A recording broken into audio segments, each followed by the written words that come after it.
ಇನ್ನು white collar ಉಗ್ರ doctor Umar 3 ತಾಸು ಕಾರಲ್ಲಿ ಏನ್ ಮಾಡಿದ್ದ? ಜೈಷ್ ಸಂಘಟನೆ ಜೊತೆ ಸಂಪರ್ಕದಲ್ಲಿದ್ದ. ಹಾಗಾದ್ರೆ ಉಗ್ರ ಸಂಘಟನೆಯ ಹ್ಯಾಂಡ್ಲರ್ಗಳ ಒಂದು ಮಾರ್ಗದರ್ಶನವನ್ನು ಏನಾದ್ರೂ ಕೇಳ್ತಾ ಇದ್ನ? ಹೇಗೆ ಹೋಗ್ಬೇಕು, ಎಲ್ಲಿ ಹೋಗ್ಬೇಕು ಅಂತೇಳಿ ಮತ್ತಷ್ಟು ಜನರನ್ನ ಬಲಿ ಪಡೆಯೋದ್ರ ಬಗ್ಗೆ ಪ್ಲಾನಿಂಗ್ ಅನ್ನ ಮಾಡ್ತಾ ಇದ್ರ? ಜನದಟ್ಟಣೆ ಹೆಚ್ಚಾಗ್ಲಿ ಅಂತೇಳಿ ಕಾಯ್ತಾ ಇದ್ದ ಅನ್ನೋ ಅನುಮಾನ ಈಗ ಶುರುವಾಗ್ತಾ ಇದೆ.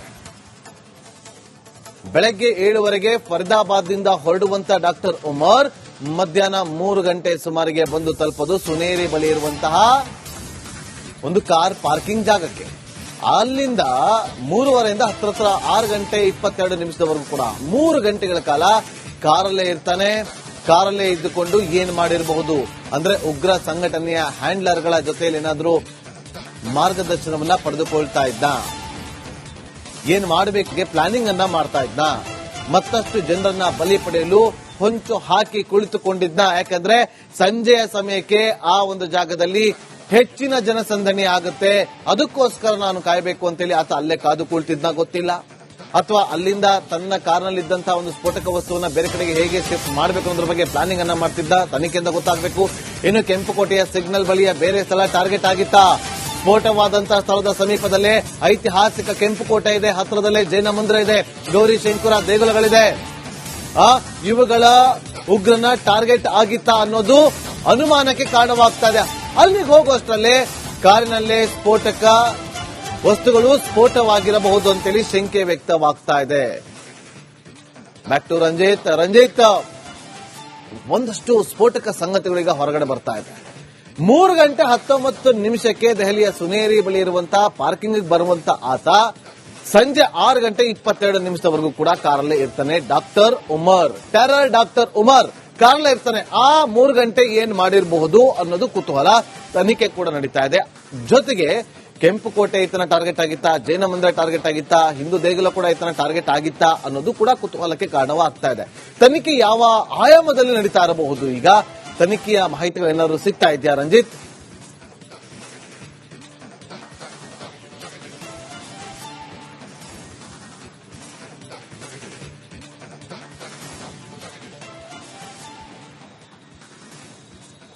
ಖಂಡಿತವಾಗ್ಲೂ ಕೂಡ ನಾಗೇಂದ್ರ ಬಾಬು, ಸ್ಟೆಥೋಸ್ಕೋಪ್ ಹಿಡಿಯುವಂತ ಕೈಯಲ್ಲಿ, ವಿದ್ಯಾರ್ಥಿಗಳಿಗೆ ಬೋಧನೆ ಮಾಡುವಂತಹ ಬಾಯಲ್ಲಿ ದೇಶ ವಿಧ್ವಂಸಕ ಕೃತ್ಯಗಳನ್ನ ಇವರು ಮಾಡಿದ್ದಾರೆ, ಮಾಡ್ತಾ ಇದ್ರು ಅನ್ನೋದು ಎನ್ಐಎ ಯಾವಾಗ ಅಖಾಡಕ್ಕೆ ಇಳಿತು ಆಗ ಬಹಳ ಸ್ಪಷ್ಟವಾಯಿತು.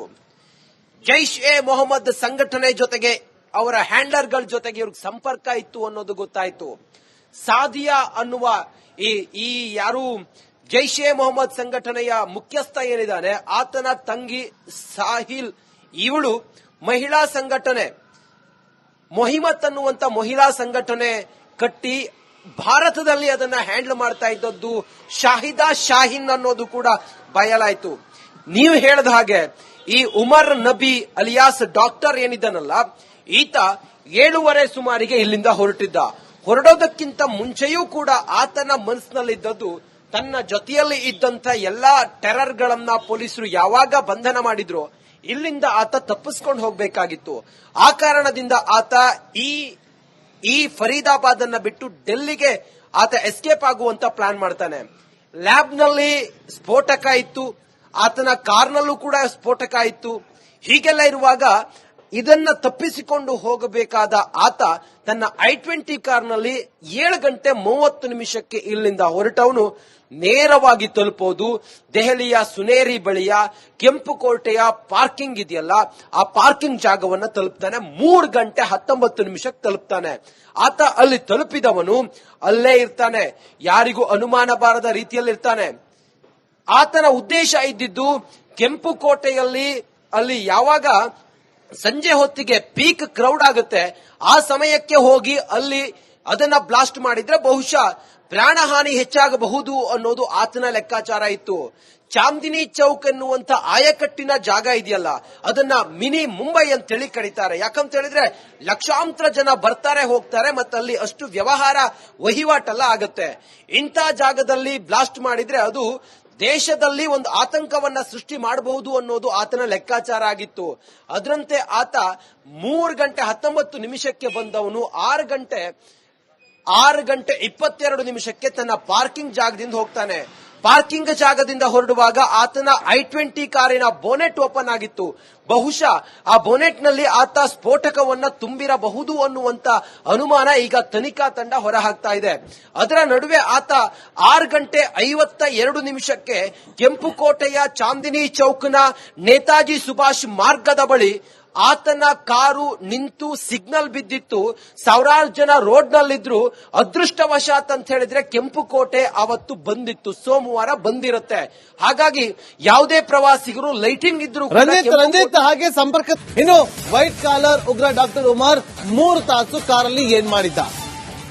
ಜೈಷ್ ಸಂಘಟನೆ ಜೊತೆ ಸಂಪರ್ಕದಲ್ಲಿದ್ದ. ಹಾಗಾದ್ರೆ ಉಗ್ರ ಸಂಘಟನೆಯ ಹ್ಯಾಂಡ್ಲರ್ಗಳ ಒಂದು ಮಾರ್ಗದರ್ಶನವನ್ನ ಏನಾದ್ರೂ ಕೇಳ್ತಾ ಇದ್ದ? ಹೇಗೆ ಹೋಗ್ಬೇಕು, ಎಲ್ಲಿ ಹೋಗ್ಬೇಕು ಅಂತ ಹೇಳಿ ಮತ್ತಷ್ಟು ಜನರನ್ನ ಬಲಿ ಪಡೆಯೋದ್ರ ಬಗ್ಗೆ ಪ್ಲಾನಿಂಗ್ ಅನ್ನ ಮಾಡ್ತಾ ಇದ್ರ? ಜನದಟ್ಟಣೆ ಹೆಚ್ಚಾಗ್ಲಿ ಅಂತೇಳಿ ಕಾಯ್ತಾ ಇದ್ದ ಅನ್ನೋ ಅನುಮಾನ ಈಗ ಶುರುವಾಗ್ತಾ ಇದೆ. ಬೆಳಗ್ಗೆ 7 ಫರೀದಾಬಾದ್ದಿಂದ ಹೊರಡುವಂತ ಡಾಕ್ಟರ್ ಉಮರ್ ಮಧ್ಯಾಹ್ನ 3 ಗಂಟೆ ಸುಮಾರಿಗೆ ಬಂದು ತಲುಪೋದು ಸುನೇರಿ ಬಳಿ ಇರುವಂತಹ ಒಂದು ಕಾರ್ ಪಾರ್ಕಿಂಗ್ ಜಾಗಕ್ಕೆ. ಅಲ್ಲಿಂದ 3:30 ಹತ್ರ 6:22 ಕೂಡ 3 ಗಂಟೆಗಳ ಕಾಲ ಕಾರಲ್ಲೇ ಇರ್ತಾನೆ. ಕಾರಲ್ಲೇ ಇದ್ದುಕೊಂಡು ಏನ್ ಮಾಡಿರಬಹುದು ಅಂದ್ರೆ ಉಗ್ರ ಸಂಘಟನೆಯ ಹ್ಯಾಂಡ್ಲರ್ಗಳ ಜೊತೆಯಲ್ಲಿ ಏನಾದ್ರೂ ಮಾರ್ಗದರ್ಶನವನ್ನ ಪಡೆದುಕೊಳ್ತಾ ಇದ್ದ, ಏನ್ ಮಾಡಬೇಕು ಪ್ಲಾನಿಂಗ್ ಅನ್ನ ಮಾಡ್ತಾ ಇದ್ದ, ಮತ್ತಷ್ಟು ಜನರನ್ನ ಬಲಿ ಪಡೆಯಲು ಹೊಂಚು ಹಾಕಿ ಕುಳಿತುಕೊಂಡಿದ್ದ. ಯಾಕಂದ್ರೆ ಸಂಜೆಯ ಸಮಯಕ್ಕೆ ಆ ಒಂದು ಜಾಗದಲ್ಲಿ ಹೆಚ್ಚಿನ ಜನಸಂದಣಿ ಆಗುತ್ತೆ, ಅದಕ್ಕೋಸ್ಕರ ನಾನು ಕಾಯಬೇಕು ಅಂತೇಳಿ ಆತ ಅಲ್ಲೇ ಕಾದು ಕುಳಿತಿದ್ದ ಗೊತ್ತಿಲ್ಲ. ಅಥವಾ ಅಲ್ಲಿಂದ ತನ್ನ ಕಾರ್ನಲ್ಲಿದ್ದಂತಹ ಒಂದು ಸ್ಫೋಟಕ ವಸ್ತುವನ್ನ ಬೇರೆ ಕಡೆಗೆ ಹೇಗೆ ಶಿಫ್ಟ್ ಮಾಡಬೇಕು ಅನ್ನೋದ್ರ ಬಗ್ಗೆ ಪ್ಲಾನಿಂಗ್ ಅನ್ನ ಮಾಡ್ತಿದ್ದ. ತನಿಖೆಯಿಂದ ಗೊತ್ತಾಗಬೇಕು. ಇನ್ನು ಕೆಂಪುಕೋಟೆಯ ಸಿಗ್ನಲ್ ಬಳಿಯ ಬೇರೆ ಸ್ಥಳ ಟಾರ್ಗೆಟ್ ಆಗಿತ್ತ. ಸ್ಫೋಟವಾದಂತಹ ಸ್ಥಳದ ಸಮೀಪದಲ್ಲೇ ಐತಿಹಾಸಿಕ ಕೆಂಪುಕೋಟೆ ಇದೆ, ಹತ್ತಿರದಲ್ಲೇ ಜೈನ ಮಂದಿರ ಇದೆ, ಗೌರಿ ಶಂಕರ ದೇಗುಲಗಳಿದೆ. ಇವುಗಳ ಉಗ್ರನ ಟಾರ್ಗೆಟ್ ಆಗಿತ್ತ ಅನ್ನೋದು ಅನುಮಾನಕ್ಕೆ ಕಾರಣವಾಗ್ತಾ ಇದೆ. ಅಲ್ಲಿಗೆ ಹೋಗುವಷ್ಟರಲ್ಲೇ ಕಾರಿನಲ್ಲೇ ಸ್ಫೋಟಕ ವಸ್ತುಗಳು ಸ್ಫೋಟವಾಗಿರಬಹುದು ಅಂತೇಳಿ ಶಂಕೆ ವ್ಯಕ್ತವಾಗ್ತಾ ಇದೆ. ಬ್ಯಾಕ್ ಟು ರಂಜಿತ್, ಒಂದಷ್ಟು ಸ್ಫೋಟಕ ಸಂಗತಿಗಳೀಗ ಹೊರಗಡೆ ಬರ್ತಾ ಇದೆ. 3:19 ದೆಹಲಿಯ ಸುನೇರಿ ಬಳಿ ಇರುವಂತಹ ಪಾರ್ಕಿಂಗ್ ಬರುವಂತ ಆತ ಸಂಜೆ 6:22 ಕೂಡ ಕಾರಲ್ಲೇ ಇರ್ತಾನೆ. Doctor Umar, terror doctor Umar ಕಾರಲ್ಲೇ ಇರ್ತಾನೆ. ಆ 3 ಗಂಟೆ ಏನ್ ಮಾಡಿರಬಹುದು ಅನ್ನೋದು ಕುತೂಹಲ. ತನಿಖೆ ಕೂಡ ನಡೀತಾ ಇದೆ. ಜೊತೆಗೆ ಕೆಂಪುಕೋಟೆ ಈತನ ಟಾರ್ಗೆಟ್ ಆಗಿತ್ತಾ, ಜೈನ ಮಂದಿರ ಟಾರ್ಗೆಟ್ ಆಗಿತ್ತಾ, ಹಿಂದೂ ದೇಗುಲ ಕೂಡ ಈತನ ಟಾರ್ಗೆಟ್ ಆಗಿತ್ತಾ ಅನ್ನೋದು ಕೂಡ ಕುತೂಹಲಕ್ಕೆ ಕಾರಣವಾಗ್ತಾ ಇದೆ. ತನಿಖೆ ಯಾವ ಆಯಾಮದಲ್ಲಿ ನಡೀತಾ ಇರಬಹುದು? ಈಗ ತನಿಖೆಯ ಮಾಹಿತಿಗಳೇನಾದರೂ ಸಿಗ್ತಾ ಇದೆಯಾ ರಂಜಿತ್?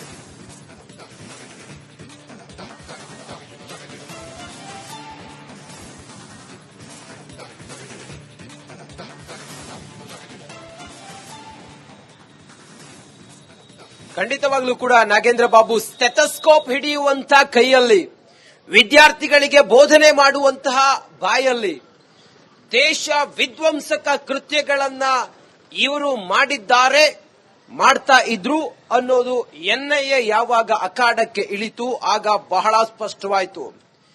ಜೈಷ್ ಎ ಮೊಹಮ್ಮದ್ ಸಂಘಟನೆ ಜೊತೆಗೆ ಅವರ ಹ್ಯಾಂಡ್ಲರ್ಗಳ ಜೊತೆಗೆ ಇವ್ರಿಗೆ ಸಂಪರ್ಕ ಇತ್ತು ಅನ್ನೋದು ಗೊತ್ತಾಯಿತು.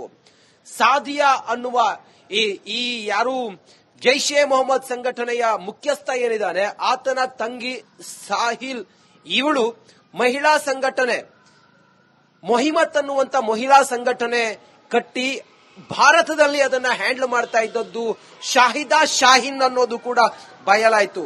ನೀವು ಹೇಳಿದ ಹಾಗೆ ಈ ಉಮರ್ ನಬಿ ಅಲಿಯಾಸ್ ಡಾಕ್ಟರ್ ಏನಿದ್ದಾನಲ್ಲ, ಈತ 7:30 ಸುಮಾರಿಗೆ ಇಲ್ಲಿಂದ ಹೊರಟಿದ್ದ. ಹೊರಡೋದಕ್ಕಿಂತ ಮುಂಚೆಯೂ ಕೂಡ ಆತನ ಮನಸ್ಸಿನಲ್ಲಿದ್ದದ್ದು ತನ್ನ ಜೊತೆಯಲ್ಲಿ ಇದ್ದಂತ ಎಲ್ಲಾ ಟೆರರ್ಗಳನ್ನ ಪೊಲೀಸರು ಯಾವಾಗ ಬಂಧನ ಮಾಡಿದ್ರು ಇಲ್ಲಿಂದ ಆತ ತಪ್ಪಿಸ್ಕೊಂಡು ಹೋಗಬೇಕಾಗಿತ್ತು. ಆ ಕಾರಣದಿಂದ ಆತ ಈ ಫರೀದಾಬಾದ್ ಅನ್ನ ಬಿಟ್ಟು ಡೆಲ್ಲಿಗೆ ಆತ ಎಸ್ಕೇಪ್ ಆಗುವಂತ ಪ್ಲಾನ್ ಮಾಡ್ತಾನೆ. ಲ್ಯಾಬ್ನಲ್ಲಿ ಸ್ಫೋಟಕ ಇತ್ತು, ಆತನ ಕಾರ್ನಲ್ಲೂ ಕೂಡ ಸ್ಫೋಟಕ ಇತ್ತು. ಹೀಗೆಲ್ಲ ಇರುವಾಗ ಇದನ್ನ ತಪ್ಪಿಸಿಕೊಂಡು ಹೋಗಬೇಕಾದ ಆತ ತನ್ನ I-20 ಕಾರ್ನಲ್ಲಿ 7:30 ಇಲ್ಲಿಂದ ಹೊರಟವನು ನೇರವಾಗಿ ತಲುಪೋದು ದೆಹಲಿಯ ಸುನೇರಿ ಬಳಿಯ ಕೆಂಪುಕೋಟೆಯ ಪಾರ್ಕಿಂಗ್ ಇದೆಯಲ್ಲ, ಆ ಪಾರ್ಕಿಂಗ್ ಜಾಗವನ್ನ ತಲುಪ್ತಾನೆ. 3:19 ತಲುಪ್ತಾನೆ. ಆತ ಅಲ್ಲಿ ತಲುಪಿದವನು ಅಲ್ಲೇ ಇರ್ತಾನೆ, ಯಾರಿಗೂ ಅನುಮಾನ ಬಾರದ ರೀತಿಯಲ್ಲಿ ಇರ್ತಾನೆ. ಆತನ ಉದ್ದೇಶ ಇದ್ದಿದ್ದು ಕೆಂಪುಕೋಟೆಯಲ್ಲಿ ಅಲ್ಲಿ ಯಾವಾಗ ಸಂಜೆ ಹೊತ್ತಿಗೆ ಪೀಕ್ ಕ್ರೌಡ್ ಆಗುತ್ತೆ ಆ ಸಮಯಕ್ಕೆ ಹೋಗಿ ಅಲ್ಲಿ ಅದನ್ನ ಬ್ಲಾಸ್ಟ್ ಮಾಡಿದ್ರೆ ಬಹುಶಃ ಪ್ರಾಣಹಾನಿ ಹೆಚ್ಚಾಗಬಹುದು ಅನ್ನೋದು ಆತನ ಲೆಕ್ಕಾಚಾರ ಇತ್ತು. ಚಾಂದಿನಿ ಚೌಕ್ ಎನ್ನುವಂತ ಆಯಕಟ್ಟಿನ ಜಾಗ ಇದೆಯಲ್ಲ, ಅದನ್ನ ಮಿನಿ ಮುಂಬೈ ಅಂತೇಳಿ ಕರೀತಾರೆ. ಯಾಕಂತ ಹೇಳಿದ್ರೆ ಲಕ್ಷಾಂತರ ಜನ ಬರ್ತಾರೆ ಹೋಗ್ತಾರೆ, ಮತ್ತಲ್ಲಿ ಅಷ್ಟು ವ್ಯವಹಾರ ವಹಿವಾಟೆಲ್ಲ ಆಗುತ್ತೆ. ಇಂಥ ಜಾಗದಲ್ಲಿ ಬ್ಲಾಸ್ಟ್ ಮಾಡಿದ್ರೆ ಅದು ದೇಶದಲ್ಲಿ ಒಂದು ಆತಂಕವನ್ನ ಸೃಷ್ಟಿ ಮಾಡಬಹುದು ಅನ್ನೋದು ಆತನ ಲೆಕ್ಕಾಚಾರ ಆಗಿತ್ತು. ಅದರಂತೆ ಆತ 3:19 ಬಂದವನು 6:22 ತನ್ನ ಪಾರ್ಕಿಂಗ್ ಜಾಗದಿಂದ ಹೋಗ್ತಾನೆ. ಪಾರ್ಕಿಂಗ್ ಜಾಗದಿಂದ ಹೊರಡುವಾಗ ಆತನ i20 ಕಾರಿನ ಬೋನೆಟ್ ಓಪನ್ ಆಗಿತ್ತು. ಬಹುಶಃ ಆ ಬೋನೆಟ್ ನಲ್ಲಿ ಆತ ಸ್ಫೋಟಕವನ್ನ ತುಂಬಿರಬಹುದು ಅನ್ನುವಂತ ಅನುಮಾನ ಈಗ ತನಿಖಾ ತಂಡ ಹೊರಹಾಕ್ತಾ ಇದೆ. ಅದರ ನಡುವೆ ಆತ 6:52 ಕೆಂಪುಕೋಟೆಯ ಚಾಂದಿನಿ ಚೌಕ್ನ ನೇತಾಜಿ ಸುಭಾಷ್ ಮಾರ್ಗದ ಬಳಿ ಆತನ ಕಾರು ನಿಂತು ಸಿಗ್ನಲ್ ಬಿದ್ದಿತ್ತು. ಸಾವಿರಾರು ಜನ ರೋಡ್ ನಲ್ಲಿದ್ರು. ಅದೃಷ್ಟವಶಾತ್ ಅಂತ ಹೇಳಿದ್ರೆ ಕೆಂಪುಕೋಟೆ ಅವತ್ತು ಬಂದಿತ್ತು, ಸೋಮವಾರ ಬಂದಿರುತ್ತೆ. ಹಾಗಾಗಿ ಯಾವುದೇ ಪ್ರವಾಸಿಗರು ಲೈಟಿಂಗ್ ಇದ್ರು ರಂಜಿತ್ ಹಾಗೆ ಸಂಪರ್ಕ